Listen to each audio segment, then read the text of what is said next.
Es mi honor poder dirigirme a ustedes como representante del pueblo de Venezuela, tarea que hago dentro y fuera de mi país, con el enorme orgullo de hablar en nombre de unas generaciones que hemos demostrado cuán presentes y vivos tenemos los valores libertarios. Y es un honor poder compartir con sus colegas parlamentarios que demuestran que no estamos solos en esta lucha por la democracia de Venezuela y la estabilidad de América Latina. Venezuela cambió en 3 meses. Somos otra sociedad. Hoy somos más fuertes, somos más valientes, somos más conscientes. En Venezuela, desde luego, hay una dictadura en el poder, pero la democracia está más viva que nunca. La democracia está viva en cada uno de esos jóvenes que están hoy luchando en las calles.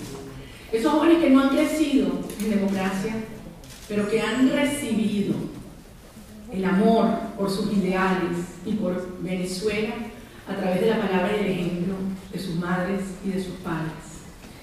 La democracia está viva en los periodistas que exponen la verdad y arriesgan su vida por ella, en los trabajadores, en los dirigentes sindicales que luchan por esas reivindicaciones que pretenden arrebatar el sur. La democracia está viva en los maestros venezolanos que bloquean la ideologización de nuestros niños en las puertas de sus aulas. Y la democracia está muy viva aquí, está viva en los fundadores, en los amigos, en los colaboradores de CEDICE, en los de hoy, en los de ayer y en los de mañana. Y la democracia está viva en los ciudadanos que hemos decidido luchar hasta vencer, hasta conquistar la democracia.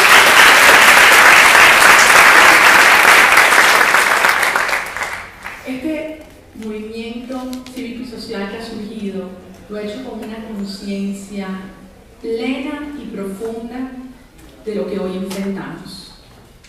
Va más allá de la destrucción de la democracia. Es la pretensión de demoler nuestra república. Porque es importante insistir que la destrucción de nuestra economía, de las instituciones, de nuestra cohesión social, no es solo producto de la ineficiencia y la corrupción del régimen, que desde luego es en extremo, pero es producto de un plan intencional de hacer una sociedad dependiente del Estado. Si hay un control absoluto en lo económico, habrá un control en lo político, en lo moral, en lo social e incluso en lo espiritual. La soberanía nacional y la soberanía popular se encuentran en la existencia de un parlamento autónomo que representa tanto los intereses de toda la nación y que se constituye a través de la voluntad popular. El parlamento venezolano hoy no es solo un apéndice de Miraflores, es un súbdito de La Habana, Cuba.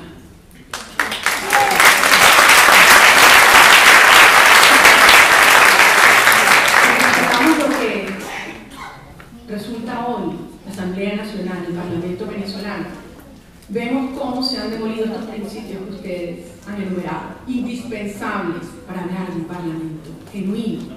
En primer lugar, la soberanía popular.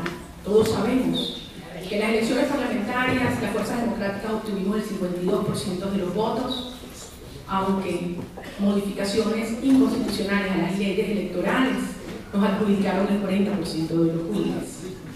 La representación proporcional, ni siquiera con este 40% de los puestos en la Asamblea Nacional, hoy en día las fuerzas democráticas presiden como presidentes o vicepresidentes una sola de las comisiones. Todas las 15 comisiones permanentes han sido diseñadas para que tengan un control absoluto del oficialismo. Hablaban ustedes del control político y la función contralora en Alfonso. Todos sabemos que son centenares las denuncias de corrupción y manejo inapropiado del poder que hemos formulado parlamentarios de la unidad. Ni siquiera una ha sido investigada, mucho menos. La función legislativa ha sido destruida. Hay una ley habilitante indefinida y limitada a través de las cuales, imagínense ustedes, Han tenido lugar en los últimos meses reformas con el Código Penal, la ley del trabajo, con la llamada ley de precios justos que destruye la iniciativa privada y la propiedad privada en nuestro país. En cuanto al pluralismo, ahí sí es verdad que no se tolera el debate. Ahí sí es verdad que no hay respeto al derecho de la palabra, se apagan los micrófonos. Pero además las agresiones a los parlamentarios llegan a su integridad física y moral, como todos nos constatamos. Y la violación extrema, desde luego, es la anulación del parlamentario. Todos vimos con horror como una diputada originalmente del oficialismo, María Mercedes Aranguren, diputada por Monagas, cuando ella pasó a formar parte de la disidencia, elevando sus voces frente a las progresivas violaciones de los últimos años a la democracia y a la libertad. Y el oficialismo necesitaba un voto para la aprobación de la ley habilitante, procedió a la más cruel persecución y chantaje moral para comprar un voto. Cuando no lo logró, procedió a la expulsión de María Mercedes por la vía del allanamiento de su inmunidad parlamentaria. Y desde luego, esto trae a referencia mi propia situación. Todos saben cómo han intentado perseguirnos durante años. Y todos saben cómo la acusación de traición a la patria por haber elevado la voz de los venezolanos y la denuncia de los derechos humanos a nivel de la Organización de Estados Americanos es solo una excusa. Es una excusa para callar la verdad. Es una excusa para enterrar la memoria de nuestros jóvenes caídos, junto con la responsabilidad directa que tiene en estos homicidios, torturas y persecuciones el señor Nicolás Maduro.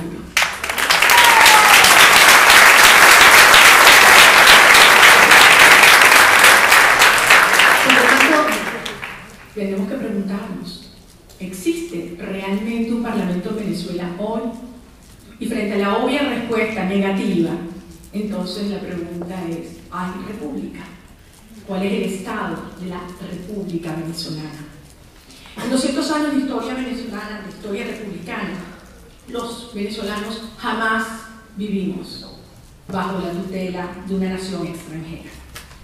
Hoy el régimen cubano no solo se ha apoderado de nuestros recursos económicos, ha infiltrado nuestros órganos de seguridad, de inteligencia, notarías, registros, nuestras propias fuerzas armadas, pero incluso ordena la persecución brutal de los disidentes, indica quiénes tienen que estar presos y además da órdenes para entregar nuestro propio territorio. Y me refiero desde luego al Esequibo, que es venezolano.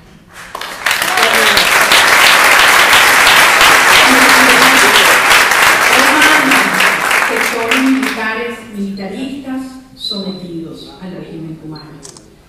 Por eso, a principios de este año, un grupo diverso y amplio de ciudadanos le planteamos al país la urgencia de, en el marco de la Constitución, buscar una salida a esta crisis política sin precedentes.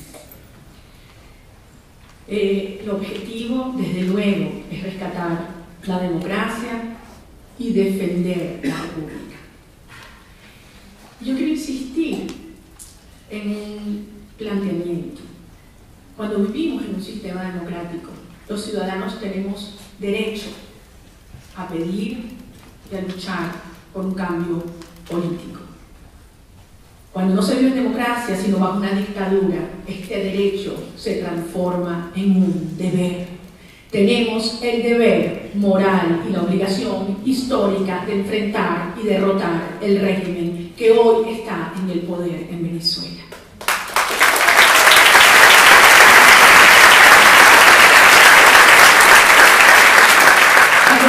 Cuando a un pueblo se le cierran las vías institucionales y se asfixia la posibilidad de comunicarnos y informarnos a través de la censura y la autocensura más brutal, quedan dos opciones: claudicar, aceptar que vivir cada día con menos libertades, o insurgir cívica y democráticamente.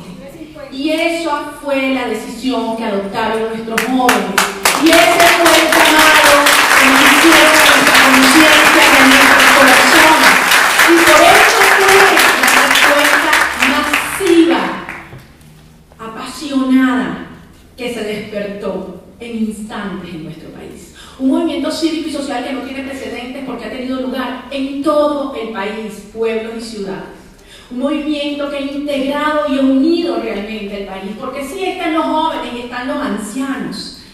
Y estamos las mujeres y los hombres, civiles y militares, ricos y pobres, blancos y negros. Ahí estamos un país que además hemos entendido que esta protesta ha trascendido las urgentes reivindicaciones económicas y sociales y ha adquirido una trascendencia a nivel de los valores humanos. Esta lucha es por la dignidad humana tanto como la dignidad nacional, es por la soberanía, es por la justicia y es por la libertad de Venezuela. Por eso es una lucha existencial. La ruta de la libertad que planteamos tiene varias etapas. La primera etapa ya se cumplió. La primera etapa consistía en despertar a Venezuela. Y Venezuela despertó con este llamado y esta protesta cívica y pacífica en la calle. El mundo entero puso sus ojos sobre nuestro país. La brutal represión contra nuestros jóvenes llenó de indignación nuestros corazones, pero lejos de inhibirnos y debilitarnos, nos dio más fuerza para la lucha. Jamás se borrarán de nuestra conciencia, de nuestros ojos, la imagen de Génesis en los brazos de un compañero sobre una moto agonizando. Jamás olvidaremos los nombres de los torturados, los heridos, los perseguidos, los detenidos. Jamás se borrarán la imagen de Mariviña Jiménez tendida en una calle de Isabelica, mientras una mujer de la Guardia Nacional se quita el casco y le destruye la cara. Y jamás podremos olvidar que hoy, después de más de un mes, esa Guardia Nacional sigue libre, impune, y Mariviña Jiménez ha sido acusada de 5 delitos penales. 5 delitos penales. Como jamás olvidaremos, y le ha dado la vuelta al mundo también, las palabras y las imágenes del señor Nicolás Maduro desde las sillas de Miraflores el 5 de marzo, ordenando a los grupos paramilitares que obedecen instrucciones del régimen salir a acabar, a aniquilar, a apagar toda candelita alrededor de Venezuela. Minutos después, en más de 10 estados, inocentes manifestantes, ciudadanos pacíficos, perdían la vida o eran gravemente heridos. Por eso hoy, tenerlos a ustedes aquí, demócratas del mundo, nos demuestra que este sacrificio infinito de la sociedad venezolana ha logrado un resultado conmovedor, y es que en el mundo entero periodistas, activistas de derechos humanos, peloteros, cantantes, expresidentes llaman las cosas por su nombre. Maduro es un dictador y los derechos humanos exigen respuesta y reacción clara e inequívoca, porque cruzó una línea roja. Y frente a esta actuación, la indiferencia, en efecto, solo puede llamarse complicidad.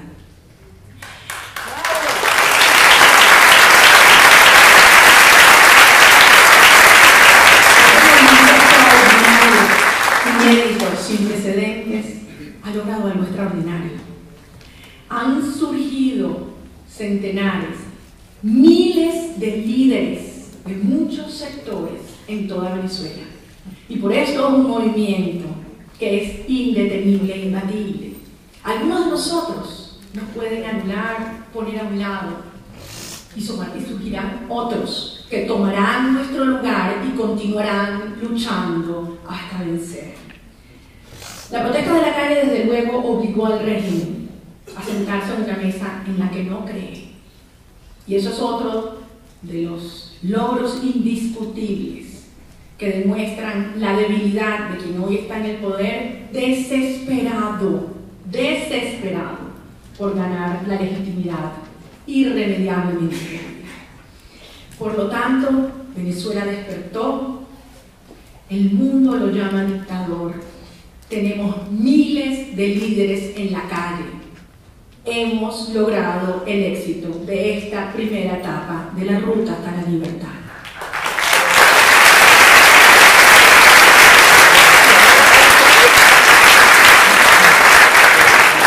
Ahora comienza la segunda etapa, y es el momento de la unión amplia, genuina, entre todos estos líderes y todos los demás sectores de la sociedad. De la unión para articularnos, para continuar avanzando. Y en esta etapa tenemos tres grandes objetivos. El primero, ya mencionado, tiene que ver con la recomposición absoluta de los poderes públicos. Nos referimos, sí, a las reformas de fondo para lograr instituciones autónomas, en el Consejo Nacional Electoral, en el Tribunal Supremo de Justicia, en la Contraloría General de la República y también en la Fiscalía General, que ha demostrado una absoluta indolencia y cinismo al negar o burlarse de las víctimas que la han denunciado. Y cuando me refiero a una auténtica recomposición, desde luego me voy a referir al Consejo Nacional Electoral, porque aquí no se trata de cuotas para maquillar, para legitimar lo ilegitimable.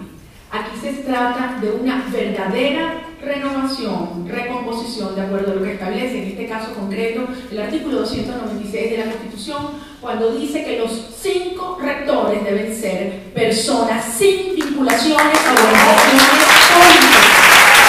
No son 1, 2 o 3 rectores, son 5 venezolanos que cumplan con este mandato constitucional.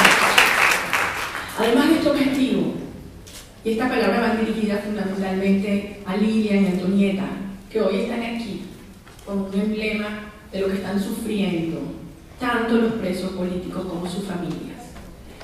En esta nueva etapa lucharemos hasta conquistar la libertad de Leopoldo, de Daniel, de Enzo, de Iván y de cada uno de los jóvenes criminales que hoy están en cárceles militares y que representan la lucha de una sociedad que no se deja liberar.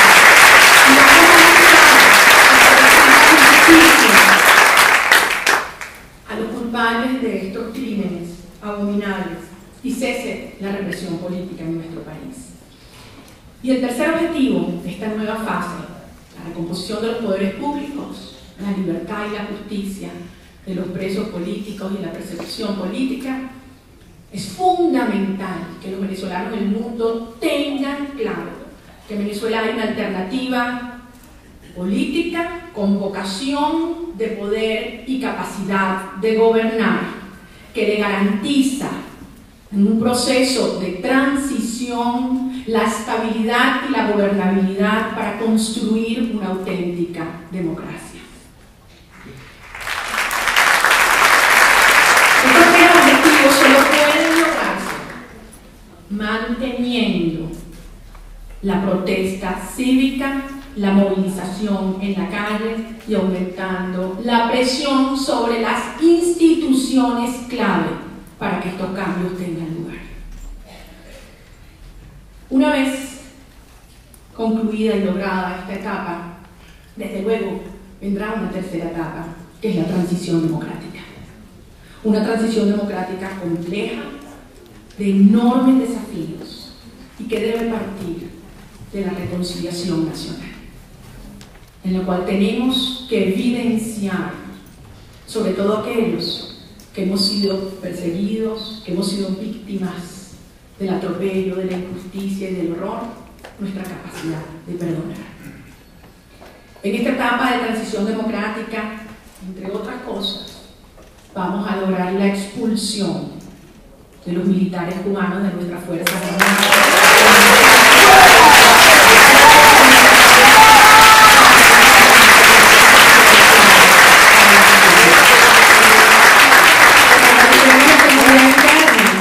Al desarme de los grupos paramilitares. Tendremos que generar confianza en nuestra economía, con señales muy claras, y desde luego preparar las condiciones para nuevas elecciones. Y entonces vendrá la etapa de la nueva democracia y de la nueva Venezuela. Una democracia y una Venezuela en la cual todos seremos parte de un gran proyecto nacional, un proyecto de superación sobre la base del trabajo honesto, una Venezuela productiva, una Venezuela donde el valor de la familia sea el centro de la acción solidaria de toda la sociedad, donde el Estado esté al servicio del individuo y no se sirva de él, y donde desde luego preserven los valores democráticos y republicanos. La esperanza es un acto de rebeldía. Tenemos muchas razones para tener mucha esperanza. La primera es haber vivido estos 70 días heroicos, estos 70 días históricos, en los cuales cambiamos la historia de Venezuela. La historia de Venezuela ya cambió. Debemos mucho a nuestros estudiantes. Y la gran lección, nuestra gran lección es que tenemos que confiar en nosotros, tenemos que confiar en el pueblo de Venezuela. A lo largo de la historia hemos demostrado lo que somos capaces de hacer por estos valores libertarios, y hoy nuevamente estas generaciones nuestras tienen al mundo admirado. La segunda razón es porque existe tal grado de energía creadora acumulada. Hay tantas ganas en Venezuela de hacer las cosas bien, de hacerlas distinto y de empezar ya, que esa recuperación de nuestro país se va a sentir de manera inmediata una vez que avancemos por esta vía. Y en tercer lugar, porque hemos entendido que nuestra lucha es una lucha de valores. Y por eso ya vencimos, ya vencimos. Es una lucha de la dignidad sobre la humillación, de la justicia sobre el atropello, de la integridad sobre esta corrupción atroz y la inmoralidad.